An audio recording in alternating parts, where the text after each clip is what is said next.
Guys ಎಲ್ರಿಗೂ ನಮಸ್ಕಾರ. ನಾನು ನಿಮ್ಮ ಶಶಿ. ಇವತ್ತು ನಾವು ಬಂದಿರೋದು ಕೊಟ್ಟೂರು ಕೇರಳದಿರೋ ದೇವಸ್ಥಾನಕ್ಕೆ. ಆ್ಯಕ್ಚುಲಿ ವ್ಯೂ ಲೊಕೇಶನು ಸಿಕ್ಕಾಪಟ್ಟೆ ಸಾಕತ್ತಾಗಿದೆ. ಇಲ್ಲಿ ನಾನು ಹಿಂದೆ ಕಾಣಿಸಿರೋದು ದೇವರ ವಿಗ್ರಹ ಇರೋ ದೇವಸ್ಥಾನ. ಇದು ಆ್ಯಕ್ಚುಲಿ ದೇವ್ರ ಪ್ರದಕ್ಷಿಣೆ ಮಾಡ್ತಾರೆ. ದೇವ್ರ ಇಲ್ಲಿ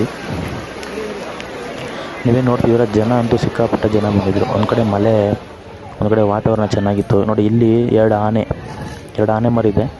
ಬೆಳಿಗ್ಗೆ ಒಂದು ಸತಿ, ಸಂಜೆ ಒಂದು ಸತಿ ದೇವ್ರ ಈ ಪೂಜೆ ಮಾಡಾಗ ಕರ್ಕೊಂಬರ್ತಾರೆ. ಎರಡು ಆನೆ ಮರಿ ಇದೆ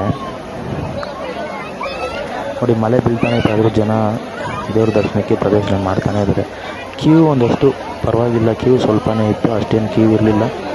ನಾವು ಹೋದ್ರಿ ಬೇಗ ಆಗುತ್ತೆ, ಒಂದು 25 ಮಿನಿಟ್ಸ್ ನಮ್ಮ ದರ್ಶನ ಆಗುತ್ತೆ ಕ್ಯೂವಲ್ಲಿ ಹೋಗಿದ್ರಿ. ಸೊ ಆ್ಯಕ್ಚುಲಿ ವೀಕೆಂಡ್ಗಿನ ವೀಕ್ ಡೇಸು ಬೆಸ್ಟು ವೇ ಅನಿಸುತ್ತೆ. ಮೋಸ್ಟ್ಲಿ ಈ ಮಂತು ಬೇಗ ಕ್ಲೋಸ್, 27 ದಿನ ಕ್ಲೋಸ್ ಮಾಡ್ತಾರೆ. ಅಷ್ಟರಲ್ಲಿ ಯಾರು ಹೋಗಿಲ್ಲ, ಹೋಗಿ ನೋಡಿ. ಜನ ನೋಡಿ ಎಷ್ಟು ಜನ ಇದ್ದಾರೆ ಇಲ್ಲಿ.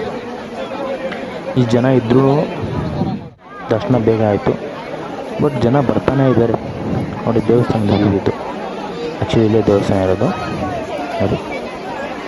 ಲೆಫ್ಟ್ ಸೈಡ್ ಇರೋದು ಶಿವಪ್ಪ ದೇವಸ್ಥಾನ, ಶಿವಪ್ಪ ವಿಗ್ರಹ ಇದೆ ಈ ಲೆಫ್ಟಲ್ಲಿ. ಈ ರೈಟ್ ಸೈಡಲ್ಲಿ ಅಲ್ಲಿ ಅಂಬಾಳ ಕಾಣಿಸಿದ್ರೆ ಒಂದು ಇದು ನೋಡಿ. ಇದು ಆ್ಯಕ್ಚುಲಿ ಪಾರ್ವತಿಯವ್ರದ ಪೂಜೆ ಮಾಡೋ ಜಾಗ ಅದು ನೋಡಿ. ಜನ ಆ್ಯಕ್ಚುಲಿ ನಮ್ಮ ಕರ್ನಾಟಕದಿಂದ ಸುಮಾರು ಜನ ಬಂದಿರೋದು.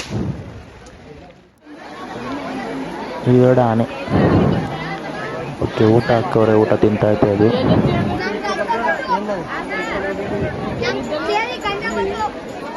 ರೋಡೆಲ್ಲ ಚೆನ್ನಾಗಿದೆ, ದೇವ್ರ ದರ್ಶನ ಬೇಗ ಆಗುತ್ತೆ. ಹೋಗಿ ನೋಡಿ, ದರ್ಶನ ಮಾಡೋಣವರು ಬೇಗ ಹೋಗಿ ದರ್ಶನ ಮಾಡ್ಕೊಳ್ಳಿ. ಜಾಗ ಅಂತೂ ಸಿಕ್ಕಾಪಟ್ಟೆ ಸಕ್ಕತ್ತಾಗಿದೆ. ಪಕ್ಕದಲ್ಲಿ ಇನ್ನೂ ಬೇರೆ 2-3 ಜಾಗ ಇದೆ, ಹೋಗಿ ನೋಡ್ಕೊಬೋದು ನೀವು. ಜನ ಅಂತೂ ಕಮ್ಮಿ.